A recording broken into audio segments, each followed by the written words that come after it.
Welcome to this episode of Andrea Lake 101, The Making of a Billionaire. You guys, this week it is Sticker Wars with all things Stickergate. So you know me, grab your popcorn, grab your wine, and as always, I will bring all of the tea on this episode of Andrea Lake 101, Sticker Wars. Okay, you guys. So Stickergate is trending again right now over on Threads. Why? So in the new version of Stickergate, which is trending over on Threads, apparently a content creator got an email, fabricated an email, an assistant sent her an email, something. I'm really not sure exactly what, but you know who knows what? The content creator at Grumpy Greetings Co. on Threads knows exactly what happened there and detailed sort of the whole interaction. And people were pissed. Why were people pissed? Because a lot of the people that were commenting on it, they themselves are artists and have small businesses and were like, yo, we really felt for you when we bought stuff from you and we promoted you, because that sucks when that happens. And the fabricated email was something that seemed quite believable, of this small artist saying, hey, I got scammed. And this mom canceled a bunch of orders. I don't really even know. She said something. She said something that sounded like it could have been a thing that happened. And a bunch of people, like the internet, just rallied on her behalf. And it's hard to break through and catch attention on the internet, right? Like, I was a contestant on The Apprentice. I have started 18 companies. I always say 14 because I can just come up with 14. I have like a very fucking interesting backstory. I was a professional fire dancer with Jane's Addiction. My stories are fascinating. And I started the Winston House. Justin Bieber played in my living room. My life story is truly, truly wild. And I have been really having a huge problem catching traction and going viral because it just simply is not as easy as it used to be, right? I'm 52. I was around for the beginning of the internet. Had I just consistently posted content, even from 2020 forward, it most likely would have gone viral. But especially if I'd started being public and posting content like in 2014, 15, 16, oh, it would have gone, I would have had a huge following. I would have been an early day influencer. But I didn't. I was really private. And now everybody's posting everything all the time. So like it must feel so good. I know that it does, because we have had stuff go like, mini viral, like 500,000 views across all platforms. Once that happens, that doesn't guarantee that you're going to go viral again. Like you just have to keep creating content and keep creating content. And eventually something will hit. I have been recording this podcast for over a year. I do new episodes every week. The content's pretty interesting. And I still, on audio, only have like 1,000 followers, just over 1,000 followers of people who actually listen every week. And so I do understand how difficult it is to catch fire. And my guess is that a lot of content creators and artists that have Etsy stores and things were super jealous that somebody went viral off the back of something that wasn't true. And then the original content creator apologized. If you want that Stickergate story, it's over on Threads at Grumpy Greetings Co. has the whole story. But let's talk about our Stickergate. We were like, whoa, hey, what? That hashtag is trending. Let's just jump in real quick, and get anybody who's interested in Stickergate onto this other story of Stickergate of oh, actually, stickers is a multi-billion-dollar industry. It really is. It's a $42 billion annual space. I know I say this all the time because sometimes people are like, what the fuck? Are you serious? I'm like, yeah, it's the boring stickers. It's the warning label that's on every space heater, every fan, every car door. It's the different labels that are on every food item. If you literally open your cupboards and cabinets of your home or your space, wherever you are right now, you're going to see so many stickers and so many labels. It will be astounding to you how many of them that there are. There are individual Fortune 100 companies that probably buy around $60 to $80 million worth of stickers, just them, to give out at events. If you think about any cooler beverage company, every single activation they go to, they're handing out stickers. And we just landed one of the biggest beverage companies in the world, perhaps the biggest beverage company in the world. So the sticker game is a big one. And we are very swiftly becoming a bigger player in that space. So whenever we get the opportunity to have anything going on that can re-pique the interest into Stickergate, we are here for it. So I'm in Sedona this week working my face off, and we're launching Black Friday.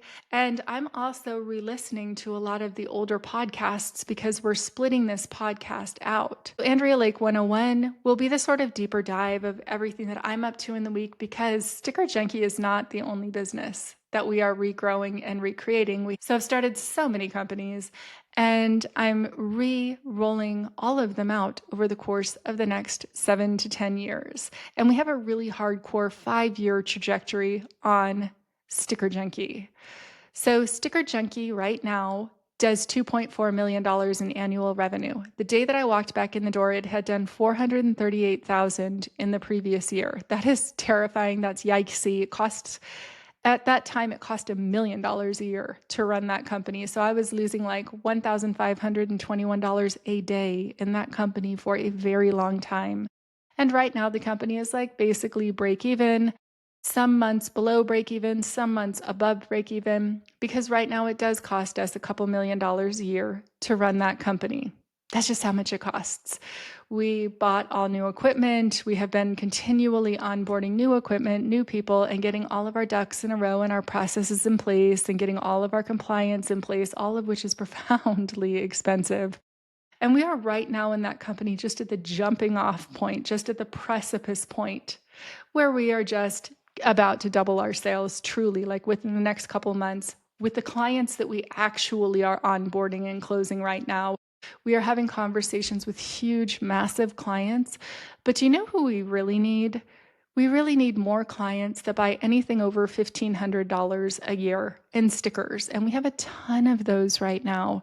But we just ran our metrics as we're preparing for the Trader Joe's boxes, because that's going to be our cutoff point, is that $1,500 a year spend. Everyone that spends over $1,500 a year is just about to get something really special in the mail from StickerJunkie. And it is those old school business habits where you thank your clients and give them gift boxes with huge gift certificates in them and thank them for their business, and write a very sincere, very heartfelt letter that's just like, you guys have no idea how important that this is to us. You have no idea what a big deal our customers are to us. You have no idea how much that we appreciate you. And while we absolutely appreciate small artists that buy like $60 worth of stickers a year, we literally cannot afford to maintain the type of high touch relationship with a $60 a year client that we can with a $1,500 a year plus client. We love all of our clients, and we do treat our $60 a year clients with the same level of attention and care that we treat our upper end clients with. Now, I just ran some numbers for our sales for the last 365 days, and it was sorted by the amount of spend that people had. And spoiler alert, the top 10% of our clients, 10% of our clients provide 58% of our annual revenue. I was blown away. So let's just do really easy math and just call it 2 million in revenue. If we had 2 million in revenue times 0.58, which is 58%, that means that of the $2 million, $1,160,000 of that would have come from just those top 10% clients. Now, in our case, the math is really easy. We have about 3,500 customers. That's not a lot of customers. We would love to have you as a customer. Of those 3,500 customers, 350 of them are providing us with 58% of our gross revenue. And then there are the big players out there. There are the people, the companies that are buying $100,000 a year plus in stickers. And those are all the conversations we're having right now. Because if I can close 10 or 20 or 30 clients, every 10 clients that I close that spend $100,000 or more on stickers is $1 million. And the amount of security that that brings to my company is cray-cray. It's almost hard for me to articulate how secure it makes us. Every single time that anything happens where people are like, whoa, I actually really like this company. These are very cool people. This seems like a really great place to work. I actually don't want my dollars to go to support a private equity company like StickerGiant or Sticker App. I actually don't want to spend a lot of my money with big multi-billion-dollar corporations. I actually just want to spend my money with small businesses. And what happens then? Why is this show called The Making of a Billionaire? Because if enough people decide that they want to go and spend their money with a company whose ethics align with theirs, that company becomes a billion-dollar company. And in return, our response is a promise that we will always stay this rad. To our employees, we will always strive to create a fucking rad place to work. I always will personally make sure that my employees win super hard and that I never ever forget, like for real, for fucking real, not in some politician way, but that it is a team that makes us a team. There's a lot of people in a corporation who think, I built this. This is mine. And I know how easy it is to do that. Why? Because nobody else on my team is $2.2 million in debt right now. If this company fails, if it were to fail tomorrow, I would walk away having made $0 from it. And in fact, having accrued an additional $380,000 in debt than I had the day that it started. But now that we have like way more money coming in the door, it's really not a concern. The company should be out of debt in the 12 to 24 months. So as we're growing and as we're expanding and as we're building out this year, we're going to go from 2.4 million to somewhere between 7 to 10 million dollars in revenue. My personal goal is to get to 12.25 million. Why? Because at 12.25 million, it's not just that every person on my staff is above $32 an hour. They will be. It's that every person on my staff is at the actual salary that I would want them to be at when we're at 12.25 million. By the time we're at like 7.5 million, we'll have full health care benefits. We'll have all of the paid time off. We'll have really, really generous policies where that's concerned, as well as we have supplemental maternity care. So whatever, the state only covers part of your maternity leave. And then generally speaking, the employers don't fill in the blanks. But they should, because who can afford to take a 40% haircut while they're on maternity leave? And maternity leave only pays like 60% of your normal salary. I'm like, you guys, there's no mistake as to why people are having less kids. It's so hard to afford to just baseline live. And that's something that I'm super, super passionate about. And so when people are buying stickers, I mean, essentially, right? Like for the most part, most of the biggest players in this space use Epsons.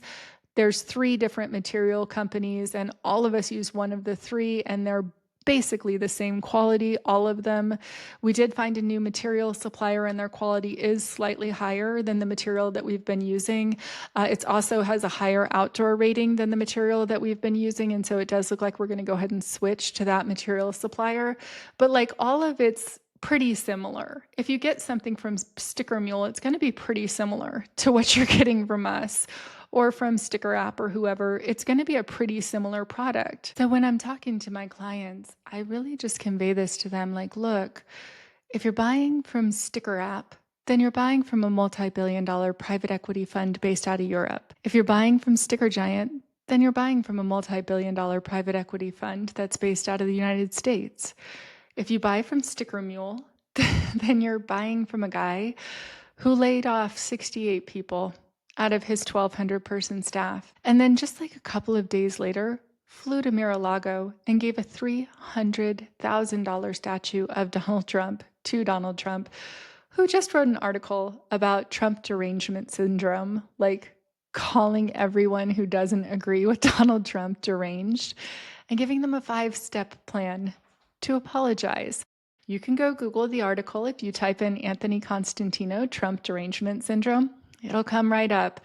It is wilding out. It talks about like hoaxes, like the very fine people hoax. It's wild. And that there's a bunch of things that anyone that disagrees with Donald Trump has to kiss the ring and apologize to Donald Trump for. And I'm like, wow, that's a lot.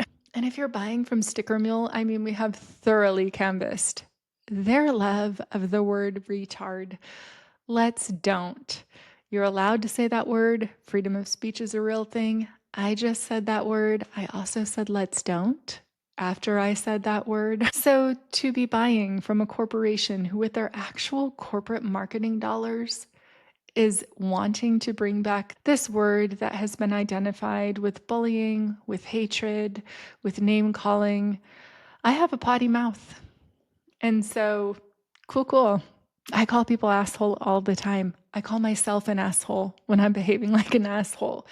But that doesn't have the same level of just like abject little kid on a playground meanness, or grown-ups who are behaving like little kids and belittling someone for a true actual disability. Like, what are you doing? This is not great. And so as I look around at my competition of the types of people that are actually going after, really large scale clients, and then I know our behind the scenes of how high touch we are with our big clients and with our small clients as well.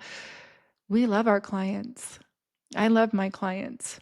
I will never treat my staff differently than I treat them today, which is with the utmost respect. When I first heard of like Make America Great Again or any of the insinuation, I'm like, okay, well, women couldn't even buy a house 50 years ago without getting a co-signer or without having their husband sign the mortgage. Like, women couldn't get bank loans by themselves. Women couldn't have credit cards when I was born. So I'm not sure what great time that you're wanting to harken back to for women, but what I imagine that people are conjuring up with that nostalgia in their mind is a nostalgia for the middle class. And guess what? We very quickly don't have a middle class anymore in this country, really rapidly, because the price of everything in the last 20 years has increased 4 to 5 times. Now, I used in a previous episode when we did StickerJunkie.com/living wage, I used a whole lot of examples from what it actually costs to live in San Diego County. And like, a lot of people just don't understand why it's so hard to get by right now, why the pricing of everything is so out of control, etc. And why people are broke. Like, who even needs SNAP benefits, right? It just came up in the news because SNAP benefits were not fully distributed for November, even though there was a court order forcing the government to release SNAP benefits. There's a whole lot of people who still haven't gotten them. And just for anybody that doesn't know, SNAP is basically a program where people get a subsidy amount of dollars from the government to support their food budget. Why did they get that? Because a living wage is not a thing in the United States. Most people in the United States are being paid a poverty wage. The minimum wage in the United States is $7.25 an hour. And by the fucking way, there's not a county in the United States where you can actually sustainably afford to live on that wage. And when I ran the metrics of like a basic budget, which you can go look at, you can go to StickerJunkie.com/living wage and you can just look at what a living wage budget actually is.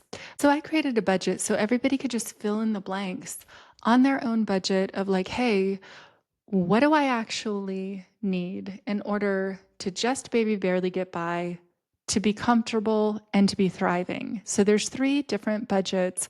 If you go to StickerJunkie.com/living wage, it will prompt you to be able to very easily make your own copy of this document so that you can figure out your own budget. There's a comfortable budget for San Diego. There is a basic budget with no concerns about money that you're just living on easy street. And there is a basic stripped back bare essentials where you are really just barely baby scraping by. And I got a lot of feedback when I shared this on a previous episode of like, okay, really all that you did was show us that it's really expensive to live in San Diego. And I was like, cool, cool, fair point.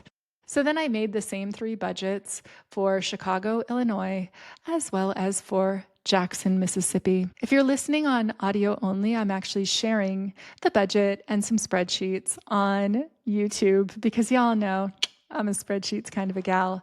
So we're going to just talk about the stripped back bare essentials. So in order to create this budget, I got the help of the Google machine. And guess what, you guys?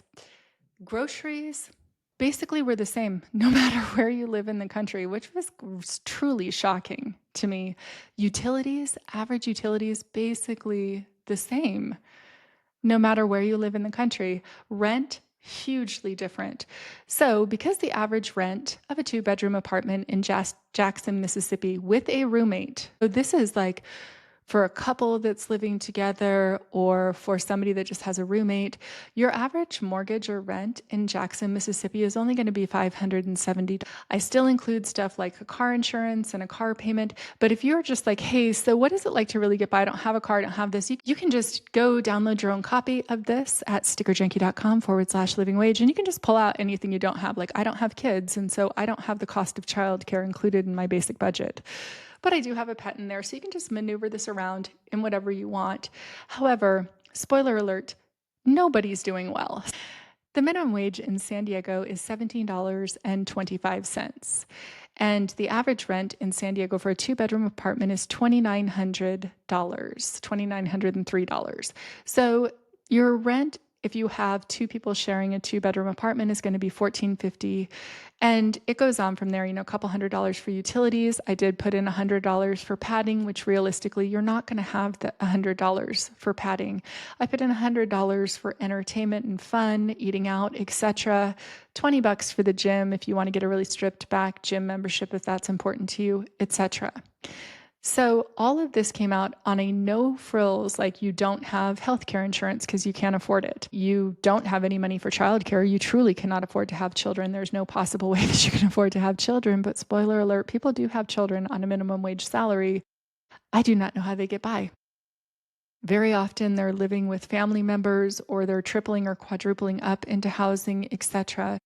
I did put $100 for retirement savings, but realistically, there's no money for retirement savings. You're not saving anything on this budget. This doesn't have hardly any money for emergencies. It has $20 for emergency savings.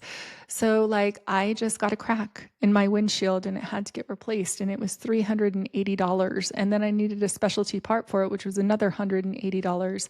So that would have been like $560. Now, in my case, my car insurance covered that. But if you're living on the fringes, your insurance might have lapsed, and that's still going to cost $500 to replace or $200 to replace, depending on what kind of car you have. On top of the subtotal of what it actually cost with a bare essentials total, which was $3,300, you're going to get taxed on that $3,300. So you have to come up with another $891 just from your monthly normal payroll taxes that are going to be taken out of your account.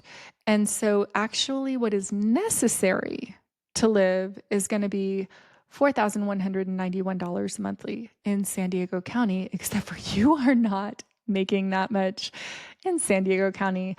You need to make $24.18 an hour just to barely be scraping by in San Diego. And so you're having a monthly shortage of $1,200 a month. So you're going to have to pick up some additional work in a gig economy, sell something, maybe take on an additional roommate. There's going to be some maneuvering that has to get done. And spoiler alert, that's without childcare. If you're in San Diego and you need childcare, you're going to need to factor in an extra $6 to $8 per hour. So very quickly, it becomes not tenable. Chicago does slightly better, basically the same types of costs. Minimum wage is $16.60. Rent is way cheaper there. It's $976 on average for rent. And you're running at a shortage of $4 an hour if you're on minimum wage, because you need $20.71 to get by in Chicago. So that's a monthly shortage of $712. And of everywhere I looked in the country, Chicago did the best. Still running at a $700 a month shortage. Where the fuck is somebody going to come up with that extra 10 grand a year or $8,500 a year? That's nuts. But let's go to Jackson, Mississippi, because it is bleak. Again, I put in no money for childcare because I don't have children. I did put in $100 a month for a pet. Realistically, if you're on this kind of a bare bones minimum wage, you're not spending $100 a month on your pet. You're spending more like $25 on just their food. They're not really going to get extras.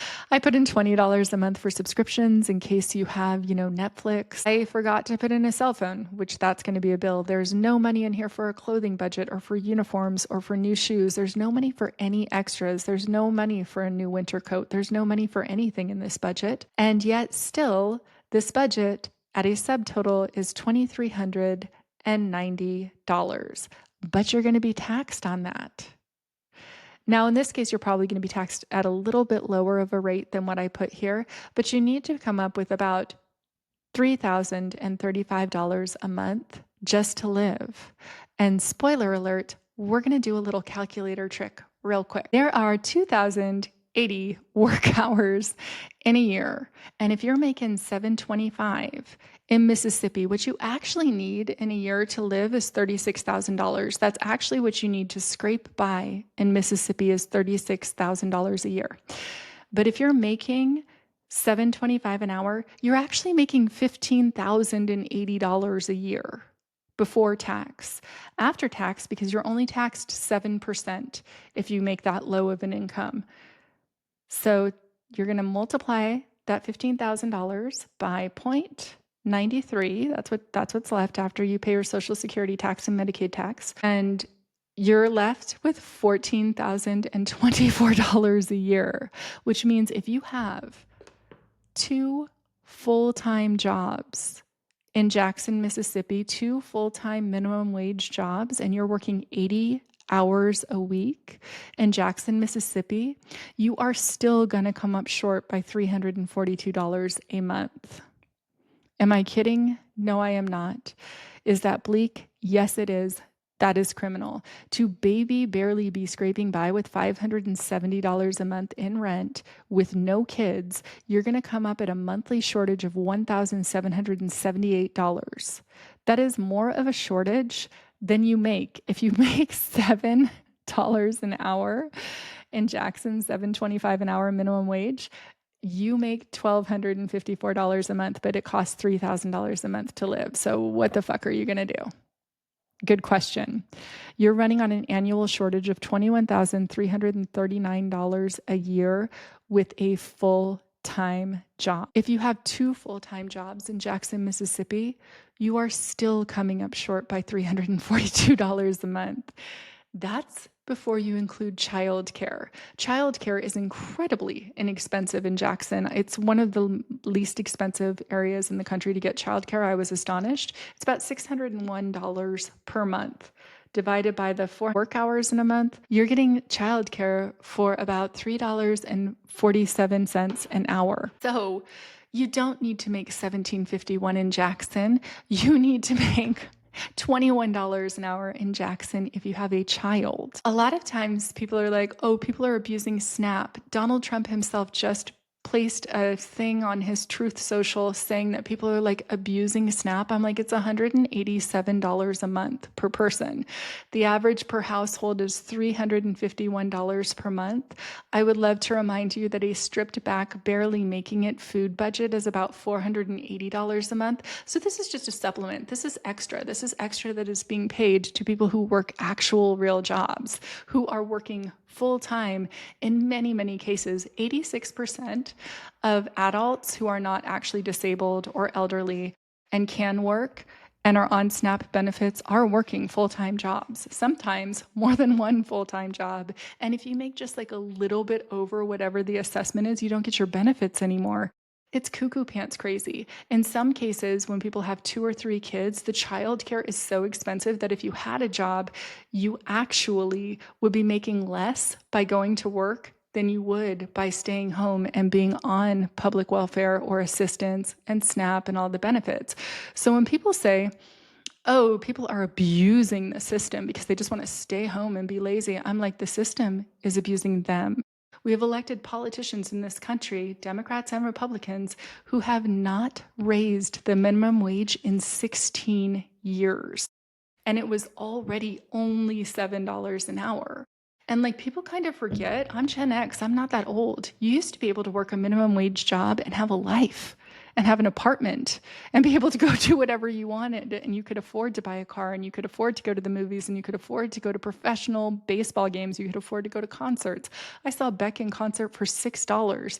That makes me sound a trillion years old.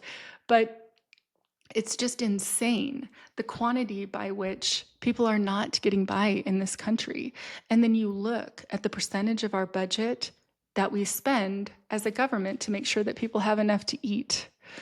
And it's 1.5% of our budget.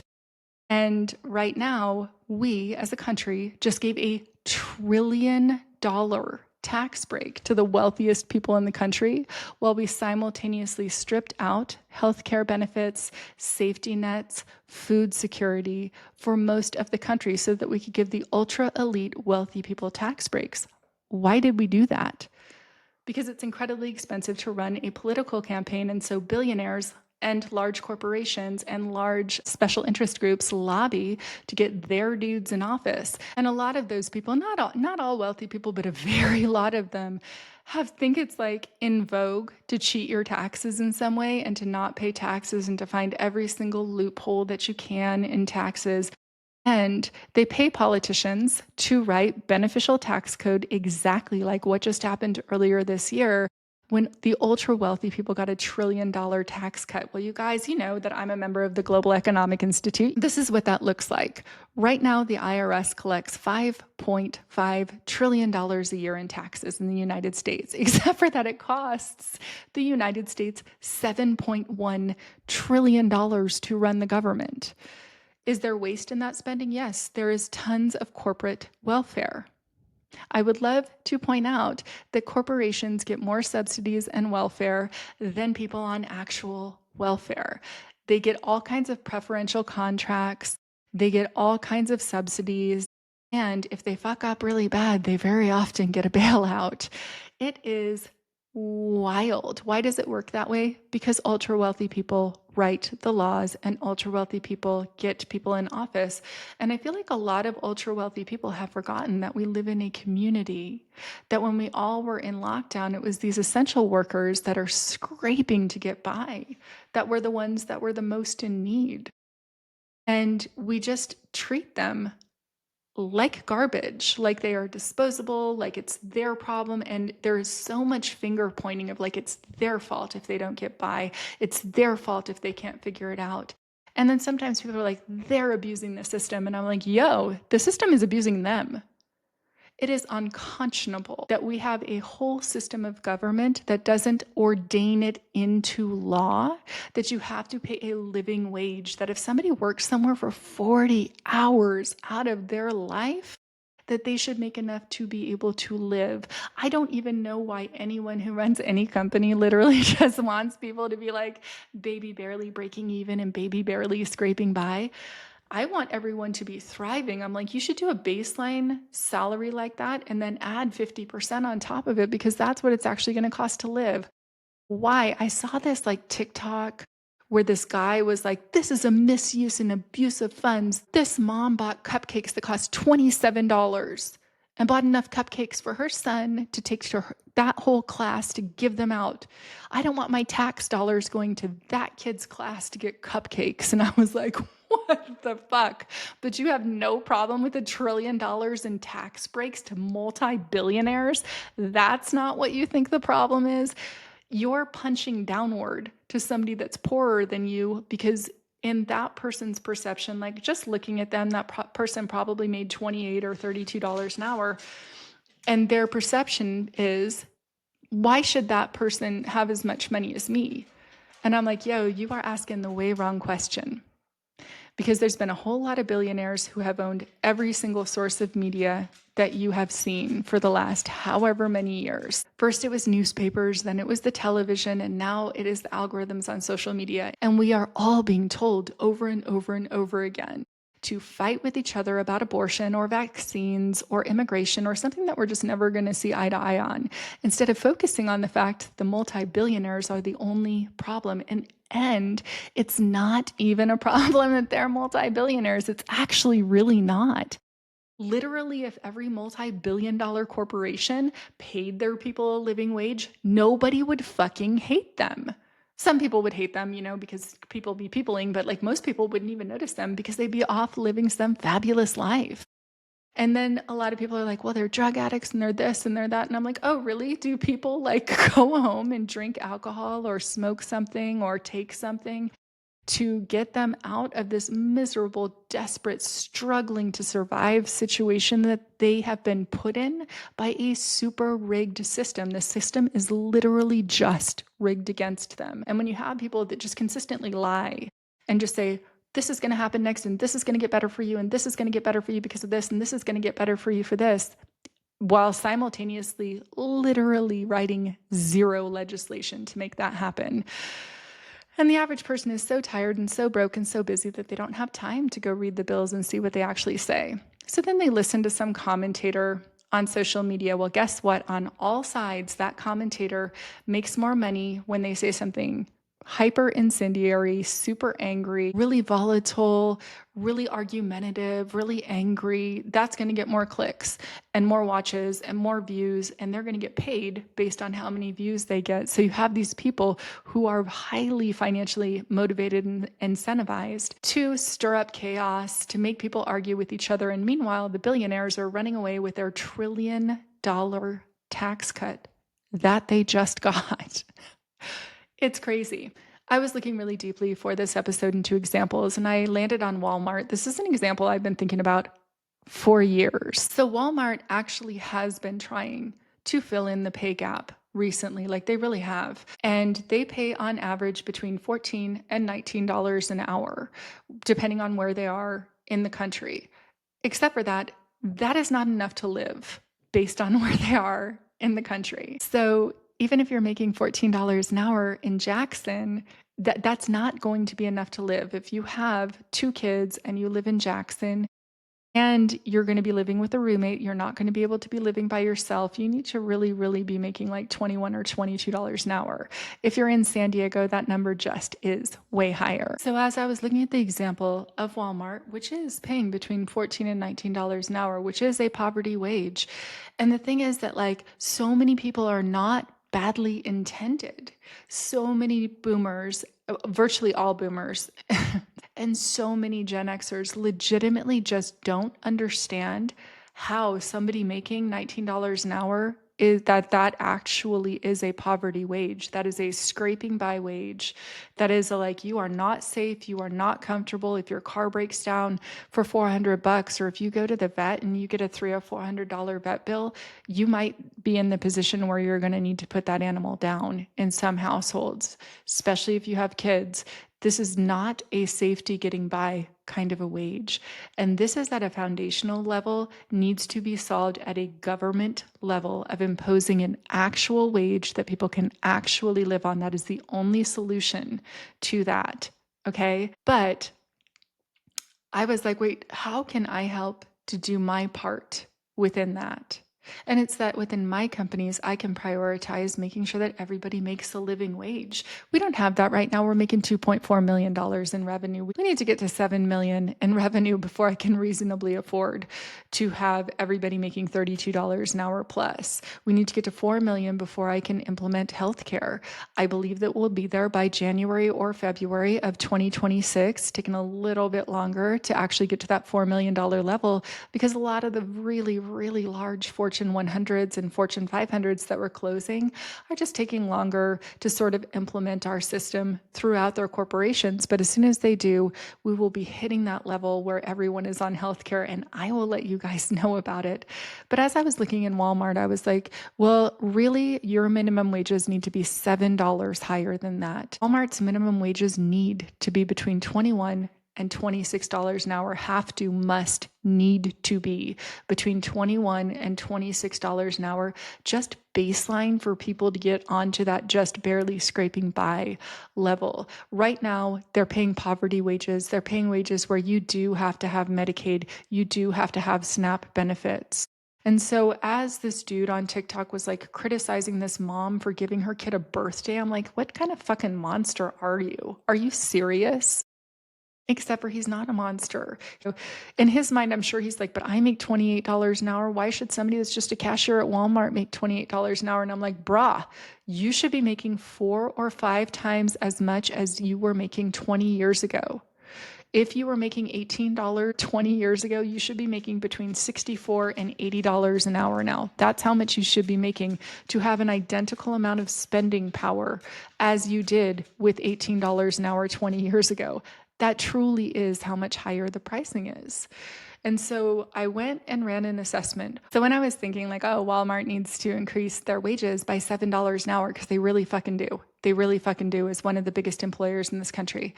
And any other similar company that is underpaying their employees by that much needs to raise their wages. They just do. And so they have 1.6 million employees in the United States, Walmart does. And most of them are going to be workers in a store. They're going to be people in a shipping department or in a warehouse. And some of them are executive member teams. So some of them are in management, some of them are on the executive team. So like not every single person needs a $7 an hour increase from where they are, but let's just say $7 across the board for every Walmart employee in the United States times $7 an hour times 80 work hours in a year. Holy shit, that's fucking $23 billion, right? Which is crazy. So then everybody would be like, no, Andrea, they can't do that. That's $23 billion. And I'm like, no, hold up. Wait. Just wait. Because Walmart makes $681 billion in revenue a year. Can you guys even imagine? That's so much money. So that 23 billion that they need, yeah, that is a 3.4% increase in their pricing. Well, guess what? They can raise their prices by 3.4%. We just saw that because they've been raising their prices month on month, week on week, with all of these new cuckoo pants crazy, out of the blue, throwing a tantrum tariffs that are getting added and subtracted and removed. The pricing at Walmart has gone up exponentially since the beginning of this year. I ran a whole bunch of shopping carts and saw like, where is my shopping cart from an identical shopping cart? I ran metrics of like, hey, how much more expensive is this shopping cart from the same exact shopping cart a year ago? Because I buy stuff online so I could just duplicate my orders on Instacart.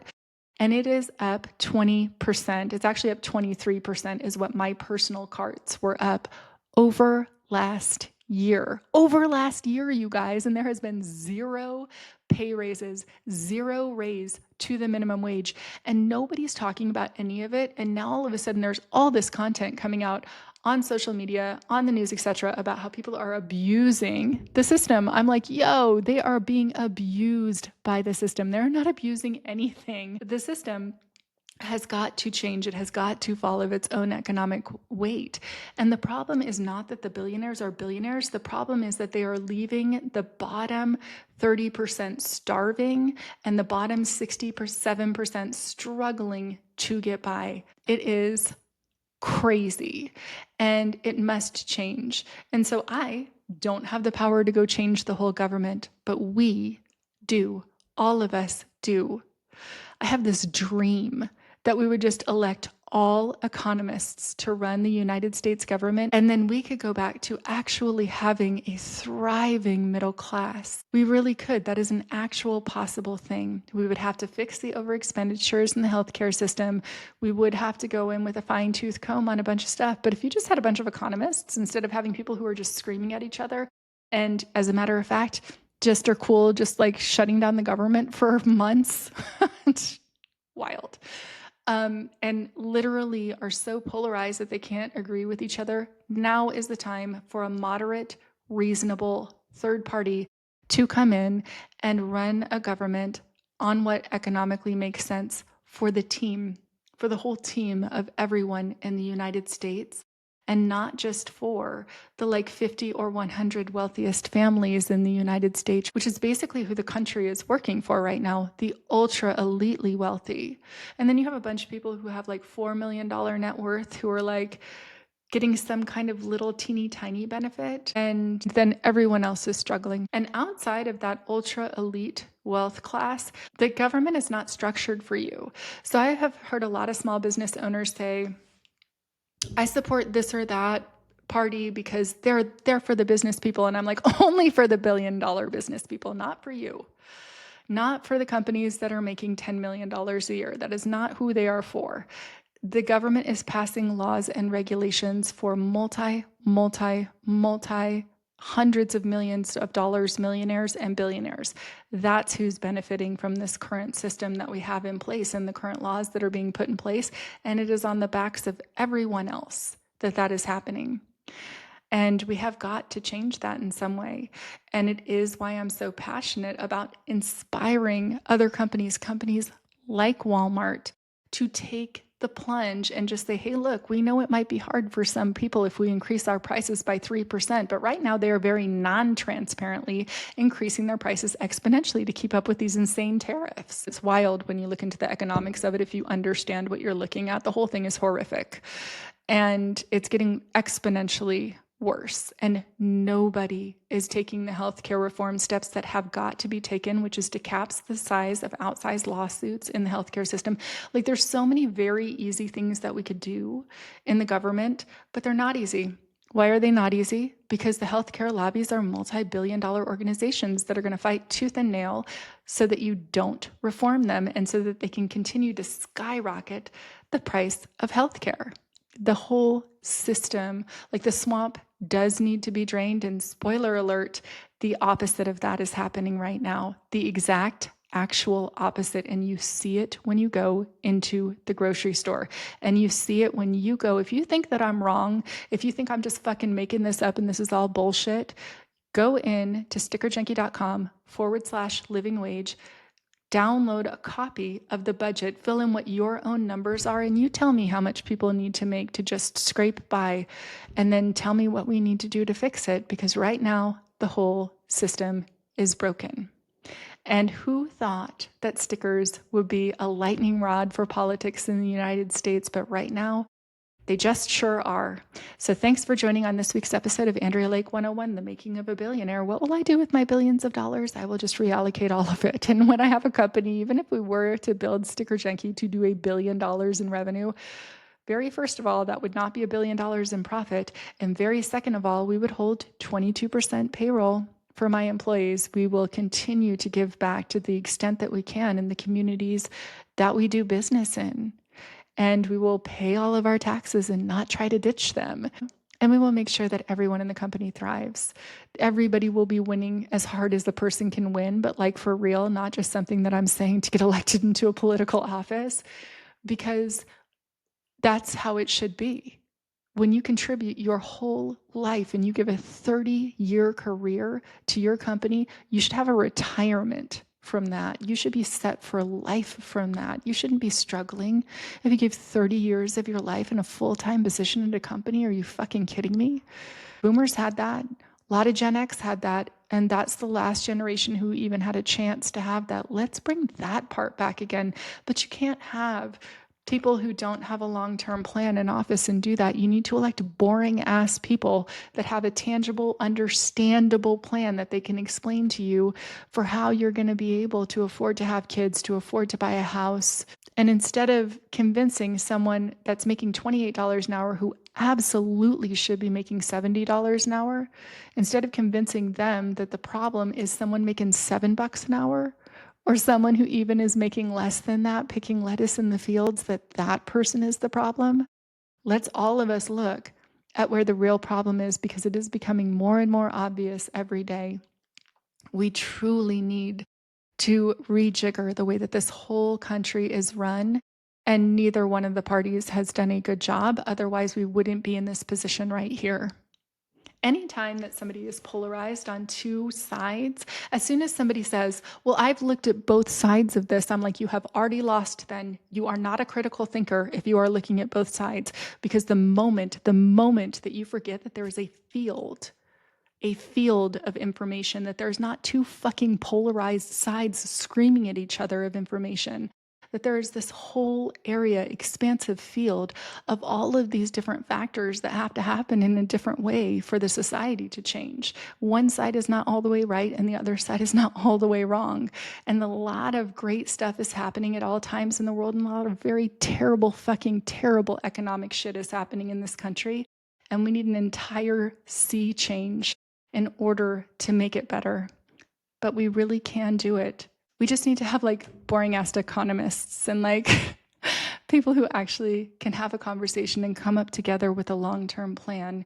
And if we don't have that, we will fail as a country. We already are failing most of the population of this country right now. Bright and shiny, super happy. StickerWars episode. So again, we are splitting this out into two podcasts. There's going to be a StickerWars podcast, which follows all things stickers, and the Andrea Lake 101 podcast, which follows the wider story of the way in which I am making sure to increase revenue every year in this company by 5x. Sometimes that will just be through StickerJunkie, and now we're rolling out a bunch of my other companies, and you can follow that journey right along with me too, because I know for sure as I hit the bigger and bigger like trajectories and big upward bonding curves of success, people are going to want to see how that happened. And I'm sharing it with you along the way as honestly as I can. This was a long one, and I'll see you guys next week on Andrea Lake 101, The Making of a Billionaire. Grab your popcorn, grab your wine, and as always, I will bring all of the tea.